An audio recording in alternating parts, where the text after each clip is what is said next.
તો નજર કરીએ જૂનાગઢ ઉપર તો જૂનાગઢના ગીર નેશનલ પાર્ક અને ગીર નેચર સફારીમાં આજથી સિંહોનું વેકેશન શરૂ થયું છે।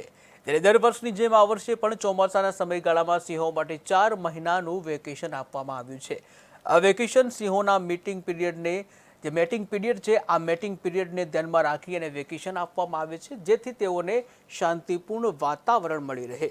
ત્યારે આ વેકેશન દરમિયાન 16 ઓક્ટોબર સુધી પ્રવાસીઓ સિંહ દર્શન કરી શકશે નહીં। જૂનાગઢ સ્થિત ગીર નેચર પાર્ક સફારી પાર્કમાં પણ આ સમયગાળા માટે પ્રવાસીઓને નો એન્ટ્રી હોય છે, એટલે કે તેઓ માટે પ્રતિબંધ હોય છે। ત્યારે પ્રવાસીઓએ 16 ઓક્ટોબર પછી જ સિંહ દર્શન માટે આવવા જેવી યોજના છે।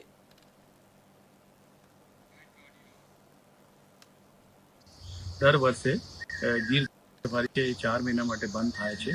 એ આપણે 16 જૂનથી લઈને 15 ઓક્ટોબર સુધી બંધ થાય છે અને એના પણ કારણ હોય કે એક તો આ માનસૂન જે સિઝન છે એમાં આપણે લાયન છે और અધર વાઇલ્ડલાઇફ છે એનું બ્રીડિંગ સિઝન છે, જેવું કે પક્ષી પણ છે, બીજા બધી જ પ્રકારની જે પ્રજાતિ ગીરમાં પાવી જાય ગીરમાં મળતી હોય અને બધાનો જે છે એ બ્રીડિંગ સિઝન છે। આની સાથે સાથે જે ટુરિસ્ટ જે રૂટ પર જતા હોય મડ ટ્રેક્સ છે એ બધા રસ્તામાં ઓરને ટુરિસ્ટની સેફ્ટીને ધ્યાનમાં રાખીને પણ યુઝ કરવામાં આવે છે। પણ એ ટાઈમ પિરિયડના દરમિયાન ટુરિસ્ટ જે ગીરમાં આવતા હોય આના માટે બીજી ફેસિલિટી ઊભી કરેલી છે, જેવું કે આપણે ધવલિયા સફારી પાર્ક છે અને ઈસ્ટર્ન સાઈડમાં આપણે આંબાડી સફારી પાર્ક છે। ધવલિયા છે સાલ ભર ખુલ્લો હોય, માનસૂન એમ કહીએ કે આપણે મેન ગેટથી નહીં જાય તો એમ જ લાગે કે આપણે ગીરમાં જ ફરી રહ્યા છે।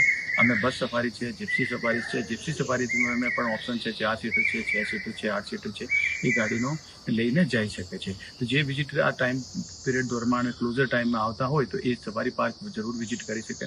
ઈસ્ટર્ન સાઈડમાંથી આવતા હોય તો આંબાડી સફારી પાર્ક છે એ પણ વિઝિટ કરી શકીએ છીએ।